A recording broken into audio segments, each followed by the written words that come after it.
Las llamas trazan grotescas sombras en las paredes y los rostros. Depositan reflejos tornasolados en las pupilas y las dentaduras expuestas de los niños. Un poco más allá se ilumina la silueta bermeja de un bisonte, muy cerca de la hoguera.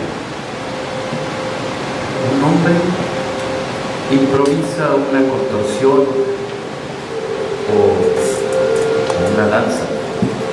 Sus brazos extendidos y sus manos ganchudas arañan el aire. Su boca se abre con violencia y a continuación da un salto repentino y por fin cae al suelo, como si tuviera 4 patas. Su actitud parecería amenazante, pero nadie se asusta, nadie se mueve de su sitio. Alguien ríe y de pronto las carcajadas retumban en la piedra, seguidas por leves palmadas, lo que mucho después identificaremos como aplausos. Un juego primigenio, por supuesto, más que eso. El primer homínido que imitó a un tigre dientes de sable o a un venado, inventó también sin darse cuenta el arte de la ficción. ¿Y acaso dio origen a una nueva especie? La nuestra.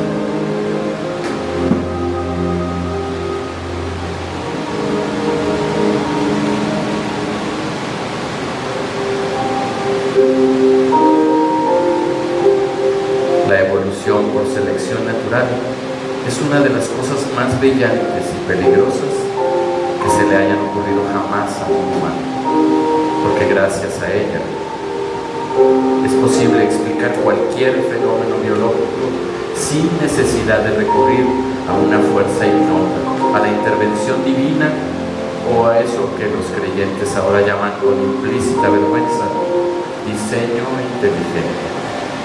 Poco a poco, a lo largo de milenios, mediante un moroso proceso de prueba y error, la naturaleza ha ido conformando los distintos organismos hoy existentes, mientras los más aptos han sobrevivido, los menos hábiles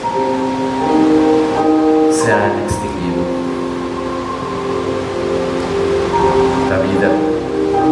La vida no busca otra cosa sino la permanencia, esquivar el tiempo, proseguir su andadura, anhelar la eternidad.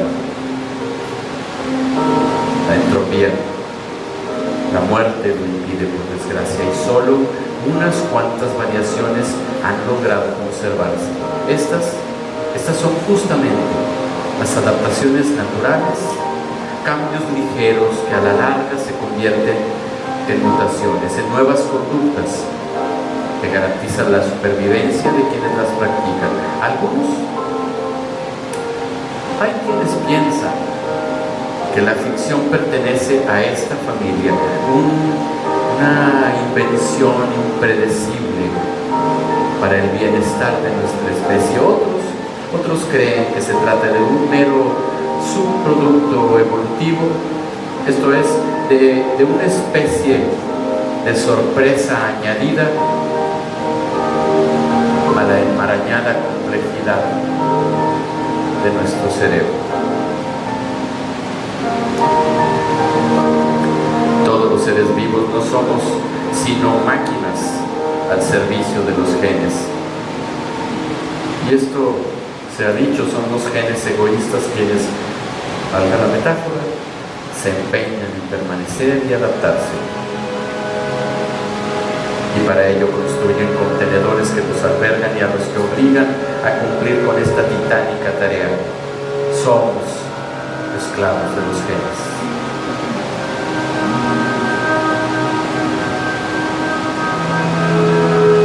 La hoguera aún dibuja severos trazos en los muros de la cueva y tizna los rasgos inquietantes de los oyentes. Más allá, Vuelve a centellar un bisonte rojizo, ya pocos centímetros, el trazo grácil de un rebaño de gacelas. Al centro, un auténtico Homo sapiens ya no se limita a alzar los brazos o a zarandear el aire. También emite un bufido gutural que para nuestro asombro desata el aparente entusiasmo de su público troglodita. Si no desconfiáramos de nuestra mirada antropológica, podríamos creer que esa horda apestosa y polvorienta se divierte. Allí unos dientes cariados, por acá unas pupilas encendidas. Esta escena nos parece ahora tan manida, tan repetitiva, que no reparamos en su carácter impredecible y auténticamente milagroso. Olvidando su piojosa cabellera y su pellejo escocido por la sarna, el frenesí del contador de historias nos demuestra que esas criaturas son ya plenamente humanas. Sospechamos que al menos en principio nuestro héroe narra episodios verdaderos: una sangrienta partida de caza, una ceremonia iniciática, la adoración ancestral ante un eclipse o un relámpago, el escalofrío al extraviarse en una vereda infestada de serpientes. Pero en esta ocasión, el contador de historias prefiere la mentira. Horas atrás, mientras exploraba una nueva ruta entre la nieve, se topó con un mamut impaciente y solitario, una bestia del tamaño de una colina con un par de larguísimos colmillos. Envalentonado, nuestro héroe decidió acabar con el monstruo valiéndose solo de su monda hacha de sílice. Sin esperar el auxilio de sus compañeros, trepó a la grupa elefantina como si escalara un promontorio. Bueno, así lo narra en su lengua cavernícola, y logró introducir el arma en un punto débil de su lanudo cuello. Un lago de sangre se extendió por la helada blancura. Nuestro primitivo narrador ya tenía propensión por la suma de objetivos. Mientras el animal barritaba y gravitaba, cuando la bestia al fin se derrumbó, produjo el plomizo estruendo y el temblor de tierra que todos en la cueva percibieron poco antes. El cuentacuentos calla.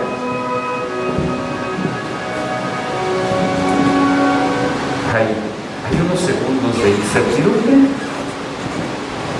y luego risas y aplausos, antecedentes remotos de la algarabía. Podemos también imaginar en una esquina a un cavernícola que, muerto de envidia, irrumpe con una trompetilla socarrona, el ancestro de nuestros críticos. El milagro es evidente, no radica en el carácter chapucero y vanidoso de la historia, sino en su efectividad narrativa. Este cromañón ya perfilaba al propósito. Si bien los miembros de la horda reparan en la falsedad de la aventura, ello no les impide escucharla y a ojos vistas disfrutarla. ¿Por qué no enfurecen con la falacia, no despellejan o de plano reservan para la cena al imprudente narrador? Porque de una manera ignota e involuntaria, aquel público prehistórico no solo le gusta lo que oye, sino que por un segundo también se coloca en esa posición arriesgada. Cada uno de los oyentes ha sido capaz de dibujar en el interior de su cráneo la matanza del mamut, de ese gigantesco mamut imaginario. Y aún más, cada uno ha creído ser el verdadero protagonista de la hazaña, mientras que su neocórtex recién desempacado de la evolución barajaba 1000 respuestas posibles ante la furia terminal del parquímetro. La ficción se inaugura, pues, no cuando el primer humano miente, sino cuando los demás reconocen su mentira y prefieren ignorarla.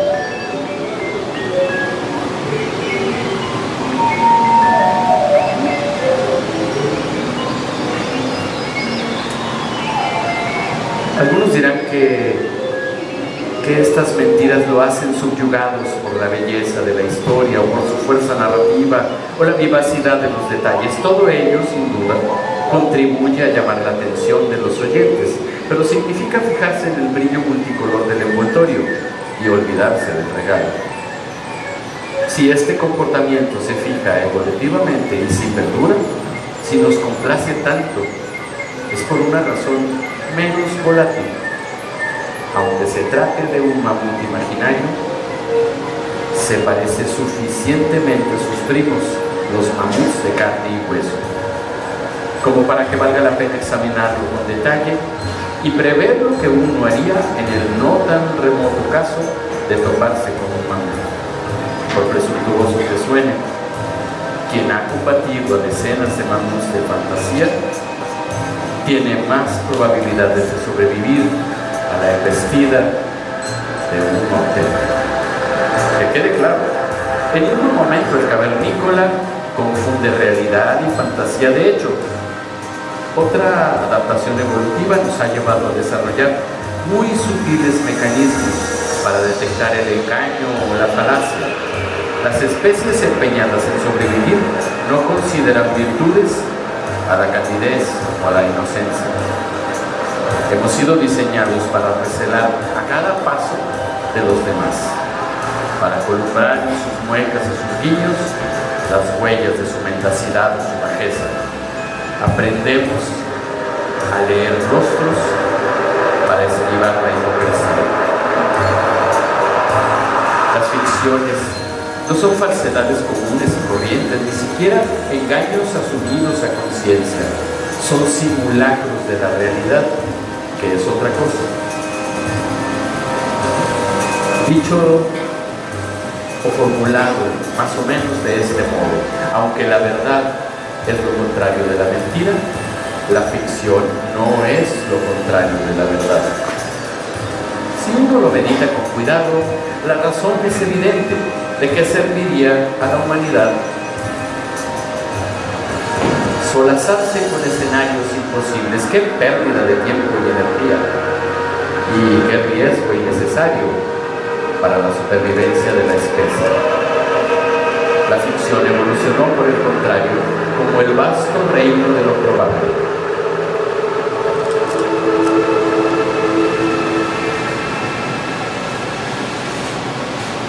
Pensemos en un campo de ensayo, un espacio virtual donde examinar decenas o miles de alternativas para cada uno de nosotros, un laboratorio donde experimentar con nuestros deseos, nuestros sueños, nuestras decisiones o pesadillas, sin otro peligro que la íntima conmoción que nos depararían tales circunstancias.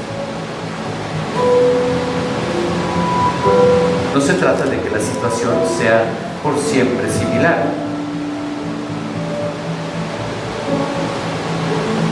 Un hogar no queda descartado porque lo habiten espectros o centauros, ni por hallarse cubierto por las aguas del Atlántico, siempre y cuando reconozcamos en medio del paisaje más disparatado al menos una parte de nuestro entorno.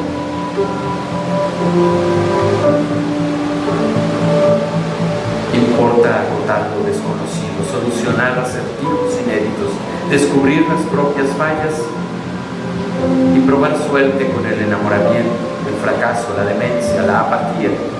Discernir, pues, cómo seríamos o qué haríamos dónde acabaríamos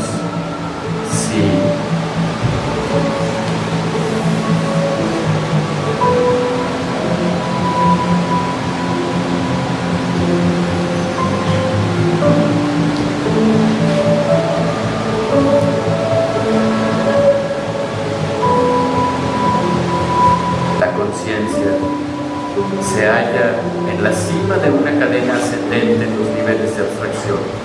No surge de pronto como por arte de magia, ni en el individuo ni en la especie, sino gracias a la acumulación de paradojas, a la contaminación cotidiana entre unas ideas y otras, en especial las ideas que me hago de mí mismo y las ideas que me formulo de los demás.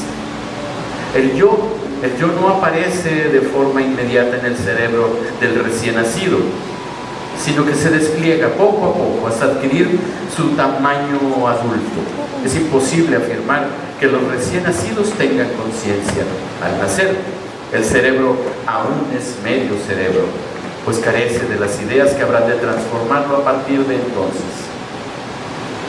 Con el transcurso de los meses, la variedad de estímulos externos sumada a las ideas de los padres, que se apresuran a compartir con los hijos y que los hijos copian febrilmente, provoca que las ideas del yo se multipliquen hasta que en cierto momento, ¡pum!, el niño de 2 o 3 años se vuelve más o menos consciente de sí mismo. El yo es una novela que escribimos muy lentamente en colaboración con los demás.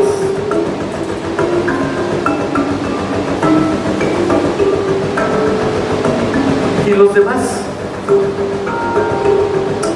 Si el yo es un conjunto de ideas complejas, ellos o ustedes, queridos espectadores, no podrían correr con mejor suerte. En el fondo, no son sino otros símbolos complejos en mi cerebro, mis padres, mis amigos, Barack Obama, Osama Bin Laden, o por qué no, Pedro Páramo,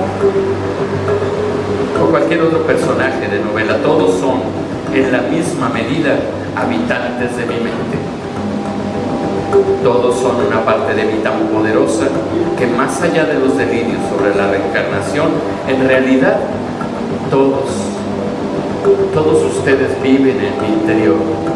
Y esta no es solo una metáfora. Además de tener que lidiar conmigo mismo, debo pactar en todo momento con los otros yo, las otras personas y los otros personajes que conviven en mi interior, las ideas o símbolos que tengo de cada uno, o las ideas o símbolos que he modelado sobre mí. Yo pienso a los otros y los otros me piensan a mí. La ficción no es, pues, un mero accidente de la evolución humana, un lindo e inútil artificio, una chispeante fuente de entretenimiento. La ficción surge a partir del mismo proceso que nos permite construir el mundo y, en especial, concebir las ideas que tenemos de los demás y de nosotros mismos.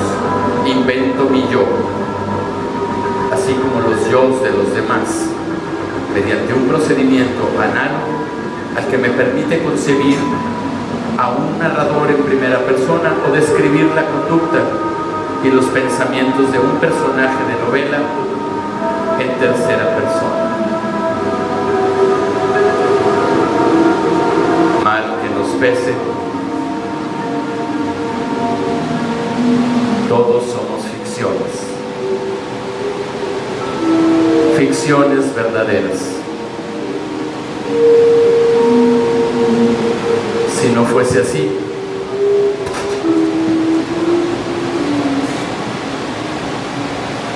tendríamos que conformarnos con las palabras del poeta: polvo y sombra.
Pero el cerebro solo cuenta con un material para dibujar los escenarios del porvenir.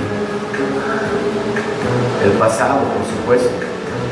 La memoria suele mostrarse tan caprichosa, tan elusiva, tan frágil, con frecuencia nos traiciona. Se debe a que nos empeñamos en modificar la función para la que fue concebida. Queremos obligar a nuestra memoria a conservar nuestra historia personal o incluso a conservar la historia con mayúsculas.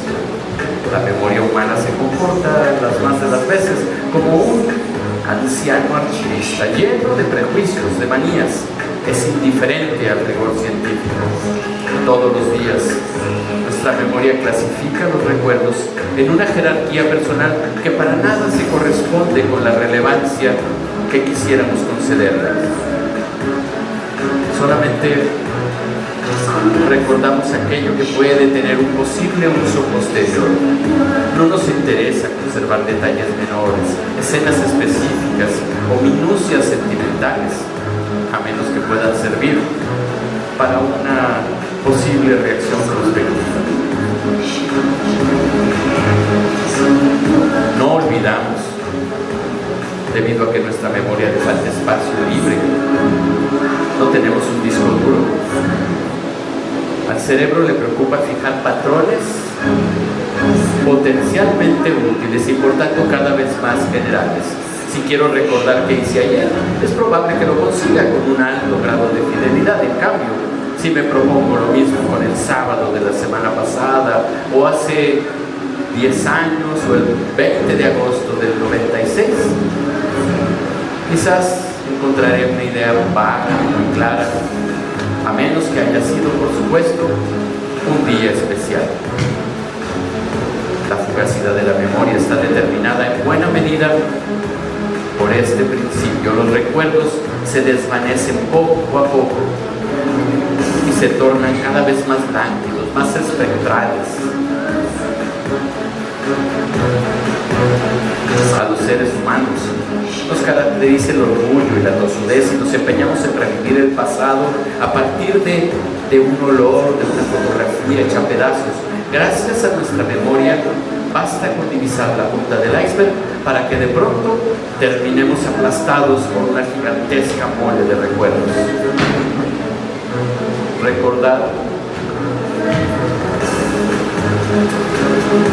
Recordar es tejer.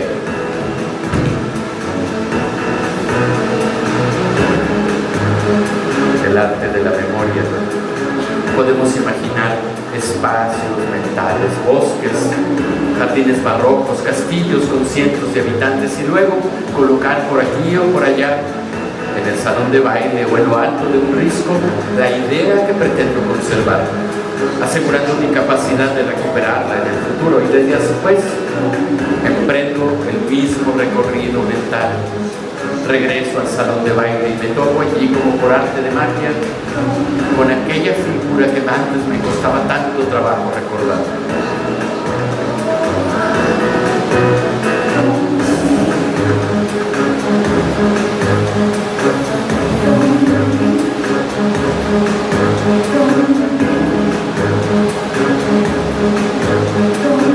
El genio consiste en modificar y en mutar las ideas que tenemos de los otros, en volverlas más eficaces o más precisas. Las ideas son un patrimonio común. Todos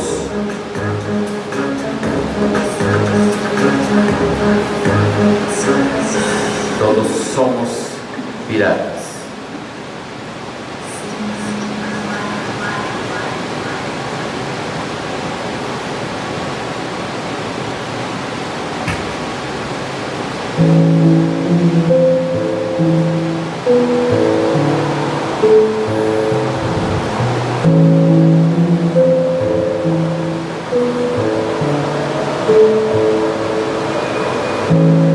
La confusión entre un recuerdo y un falso recuerdo es tan habitual.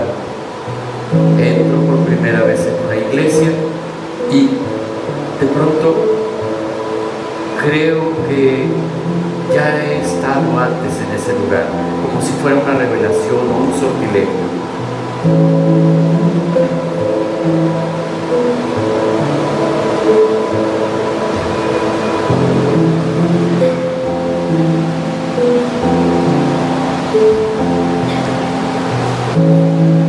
¿Cómo puedo convencer a alguien de que algunos de sus propios recuerdos, de sus más nítidos, abrasadores y dolorosos,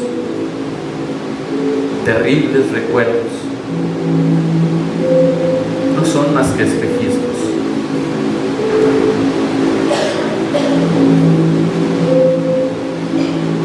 La memoria no funciona como una cámara fotográfica. Pretender emplearla así es causa de muchas calamidades. Miles de personas han sido falsamente acusadas de toda clase de delitos por testigos que juran haber estado allí en el lugar, haber presenciado aquel acto infame.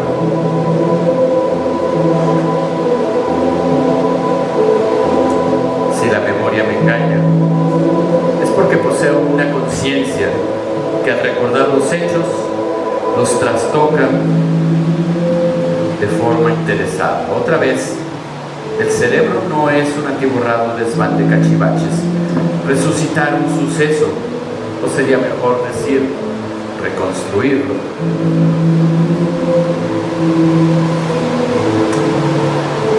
Reconstruir un suceso nunca es una tarea inocente. Cuando revivo el pasado, me mueve una razón, un interés presente y por tanto no privilegio la fidelidad a los hechos, sino mi interés personal, mi agenda oculta.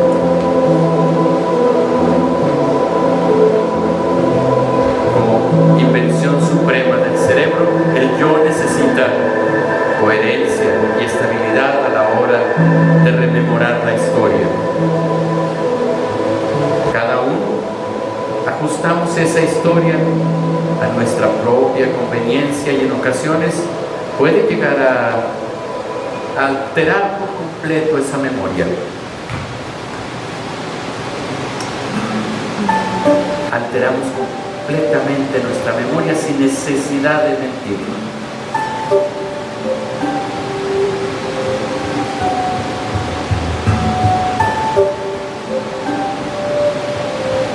De la misma forma en que el observador modifica la realidad observada, el presente modifica el pasado. No podemos quejarnos. Exigimos que nos gobierne el yo, un implacable dictador, y a cambio le cedemos el control de nuestros recuerdos. Pese a todas sus fallas, no dejamos de confiar en la memoria, convencidos de que ella nos modela, de que en alguna medida somos nuestra memoria.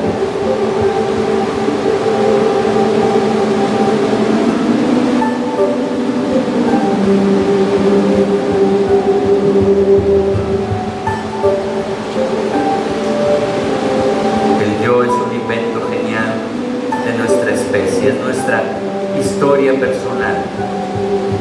Y esa historia personal es nuestra primera ficción. Es suficiente leer los cientos de memorias y autobiografías que se han escrito desde el principio de los tiempos para darnos cuenta que con un pequeño escrutinio en otras fuentes, todas esas memorias y esas autobiografías son en mayor o menor medida una gran falsedad. No son simples inexactitudes o mentiras. No son groseras mentiras, son la consecuencia ineludible de narrar a partir de un solo punto de vista nuestra propia historia. Y sin embargo, la ficción es uno de los mayores sustentos de nuestra memoria individual y colectiva. Desde la invención de la escritura, los seres humanos hemos sido capaces de dotarnos de una memoria ampliada que, si bien comparte algunas desventajas de la memoria cerebral, nos permite conservar y transmitir la información de formas desconocidas para otras especies. Inscripciones, papiros, manuscritos, libros, bibliotecas, memorias artificiales, la red, los libros electrónicos, todo ello incrementa nuestra capacidad de almacenamiento. Y no solo eso, nos permiten clasificar los datos de manera que aquellos no estén supeditados a una mera utilidad práctica.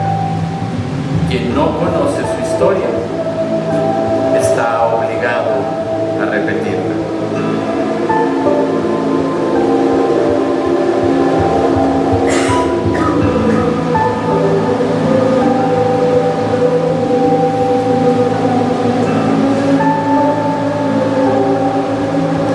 Toda ficción es en un sentido historia y viceversa. No queremos decir que la historia sea falsa, sino que para cumplir sus metas necesita de la imaginación tanto como de la literatura.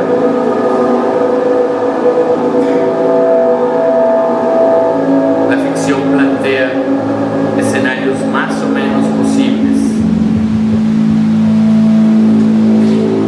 y en cualquier caso son patrones conocidos, la propia experiencia del autor sumada a las ideas que han llegado a su mente a partir de todas las fuentes de información posible.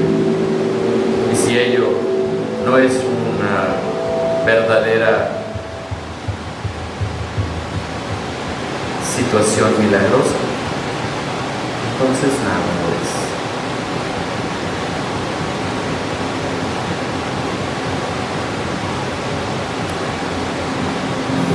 Aun si resulta tan delicada, elusiva y voluble como nuestra memoria, el arte nos ofrece un testimonio inigualable de nuestro paso por la tierra, porque de manera más profunda que la historia, los cuentos, las novelas, la música, la pintura, nos permiten colocarlos no solo en el imposible lugar de los hechos o en el efímero territorio del pasado, sino en el cuerpo y la mente de quienes tuvieron la fortuna o la desgracia de estar ahí.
Cuando imaginamos que alguien patea una pelota, escuchamos que alguien patea la pelota o inclusive pronunciamos la palabra patear.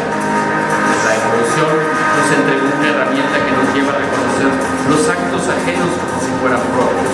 Te veo caminar e inevitablemente en mi cerebro yo camino. Y de igual modo, si te imagino caminando, si alguien me cuenta que te ha visto caminar, o si alguien lee un libro donde se dice que tú caminas, o ve una danza donde los bailarines caminan, en mi mente yo también me lanzo en un delicioso paseo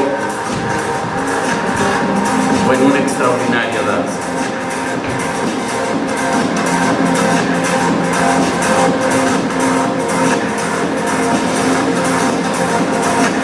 Solo podemos comprender a los demás cuando simulamos interiormente el estado emocional en que se hallan. Si en verdad me importa saber cómo te sientes, enamorada, triste, rozagante, melancólica, estoy obligado a padecer lo mismo, aunque sea de forma vicaria y pasajera, en mi fuero interno. De todos modos, de manera involuntaria, todo el tiempo intentamos ponernos en el lugar de los demás. ¿Para qué? Pues, como ya podríamos sospechar en primera instancia, para prever el futuro. Saber si me vas a servir agua en esa copa o si planeas estrellarla en mi cabeza. Y eso determinará cómo yo debo reaccionar, agradeciéndola con efusión o esquivando el golpe. Me meto en tu pellejo para averiguar si eres amigo o enemigo, si me tenderás la mano o me clavarás un cuchillo en la espalda, y al hacerlo te conozco mejor y de paso me conozco mejor a mí mismo. Desde que nacemos estamos programados para reconocer e imitar a los otros. El bebé sonríe apenas distingue la borrosa cara de su madre, aun cuando su mueca carece de contenido. Es imposible deducir si en efecto está feliz, para bien o para mal. A partir de ese momento no dejamos de imitar el comportamiento de los otros, sus posturas, sus guiños, sus sonidos y por supuesto sus ideas. Conforme aprendemos a ser humanos, nuestras intenciones quedan codificadas en nuestros registros corporales, en nuestros gestos, en nuestros ademanes, nuestros guiños. En realidad, no somos capaces de leer la mente de los demás. Lo único que podemos aspirar a leer es la apariencia externa de los otros. Tus ojos llorosos, o tu sonrisa abierta, tus brazos extendidos, o tu dedo colgado, amenazante, tu parpadeo seductor, tu bostezo. Y de hecho, a partir de esos gestos, deduzco el ánimo que nos inspira. Nos fascina parecernos a los demás. Observamos a una pareja que juega con sus hijos y sus integrantes apenas se parecen, pero tienen cierto aire de familia, un porte, algunos tics, algunos gestos que nos vuelven reconocibles. Los antiguos creían que los humanos estábamos dominados por nuestras pasiones, por nuestras emociones, y que la tarea de la civilización era domar esas emociones como si fuesen corceles salvajes.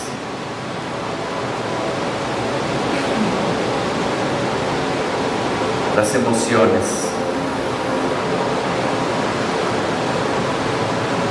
emociones han sido vistas desde siempre como fuerzas imbatibles, capaces de lanzarnos a los peores excesos.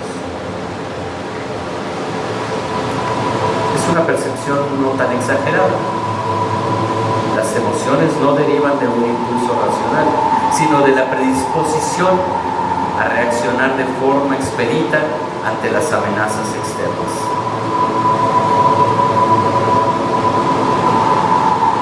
El miedo es un seguro de vida.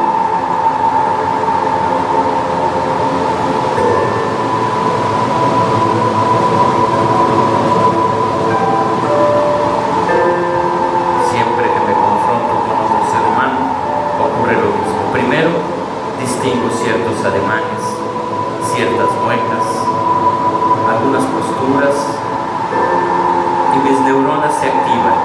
Repito exactamente los mismos ademanes, las muecas, las posturas en mi interior, como si me pertenecieran. Y al hacerlo, por fin sé lo que te pasa. Estás agobiada, o meditabunda, o irascible. Y al tú estarlo, lo estoy yo también.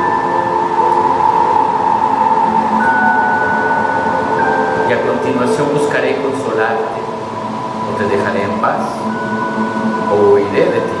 Puedo equivocarme, por supuesto, y creer que estás enojada cuando estás triste, o triste cuando solo sientes vergüenza. Leer a los otros, es decir, leer sus cuerpos para tratar de leer su mente, es una actividad que se aprende y refina con el tiempo.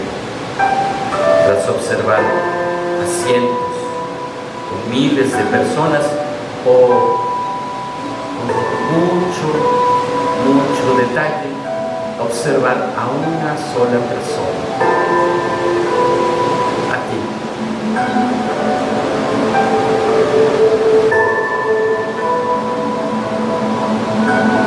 Cuando nos hallamos frente a una ficción, cuando la leemos, la miramos o la escuchamos, ocurre un fenómeno análogo.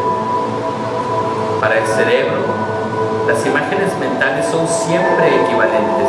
Abro una novela y distingo las huellas que el autor ha dejado y las complemento con los patrones que extraigo de mi propia memoria y descubro de pronto un personaje, alguien que se parece a mí.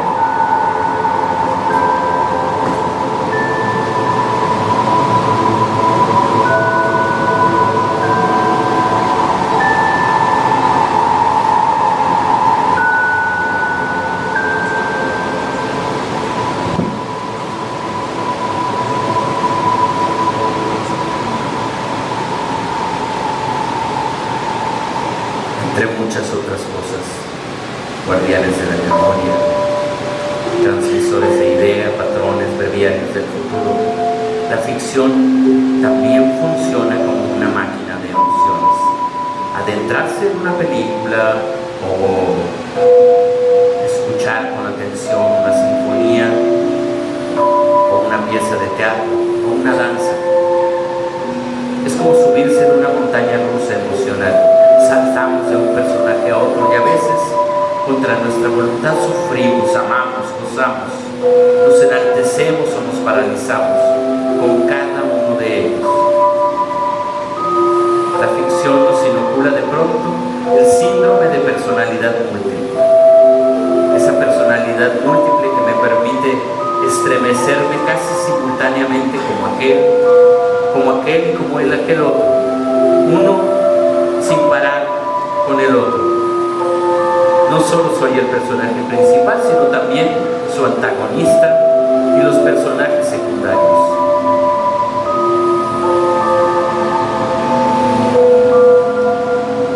En los tiempos antiguos, Platón ordenó expulsar a los poetas de la República para evitar a los ciudadanos este torbellino interior que terminaría por distraernos de sus ordenadas labores cotidianas.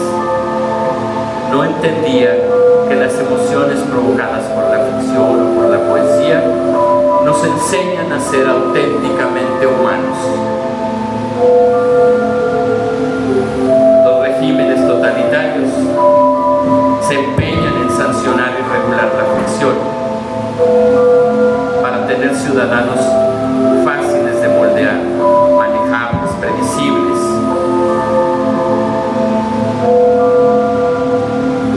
Ahora podemos comprender por qué los artistas han defendido siempre con tanto énfasis la autonomía de la ficción. Tantos de ellos que han estado dispuestos a arriesgar la vida por una novela, por un relato, por un poema, por una música,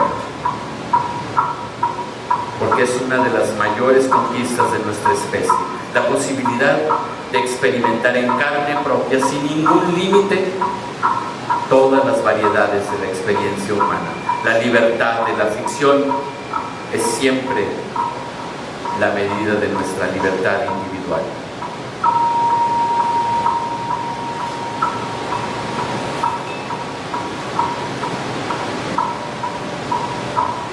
Yo me pregunto, ¿por qué hacer esta obra? ¿De dónde surgió la idea?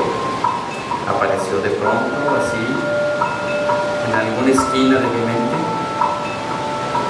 Ustedes preguntarán, ¿algún día apareció la idea y la perseguiste como Alicia perseguía al conejo blanco? ¿O se maduró a partir de otras ideas hasta que, semejante al tallo de una planta, brotó sin remedio en mi cabeza? En todo caso, porque esta idea y no otra. ¿Por qué justo ahora? Es muy posible que cada una de las ideas que conforman cada obra haya tenido su origen en muchas otras ideas anteriores. Las ideas, como hemos dicho ya, carecen de amo, brincan de un lugar a otro, de una persona a la otra. Todos robamos las ideas de todos. Ya que estoy obligándome a multiplicar estas páginas estos ademanes, estos gestos.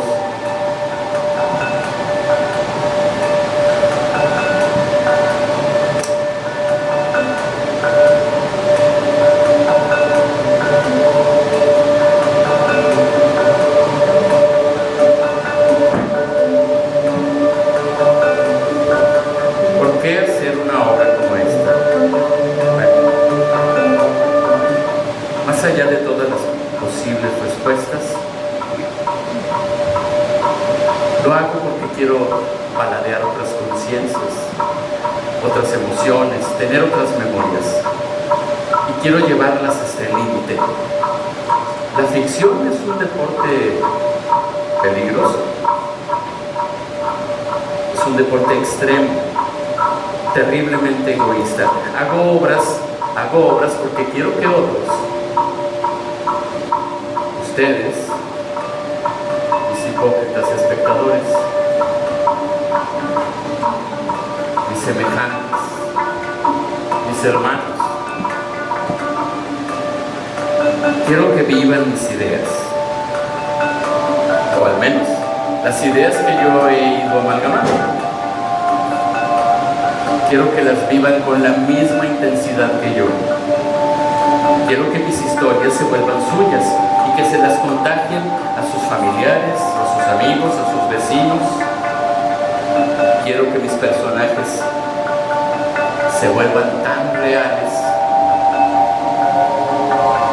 que sean tan reales en su cerebro como son sus familiares, o sus amigos, o sus vecinos. Se trata tal vez de una ilusión, pero es una ilusión apasionante.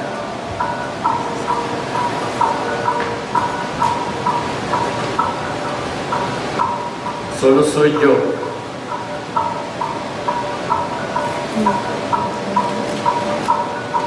Solo soy yo si soy en los demás. Y este es mi crimen. Imaginar así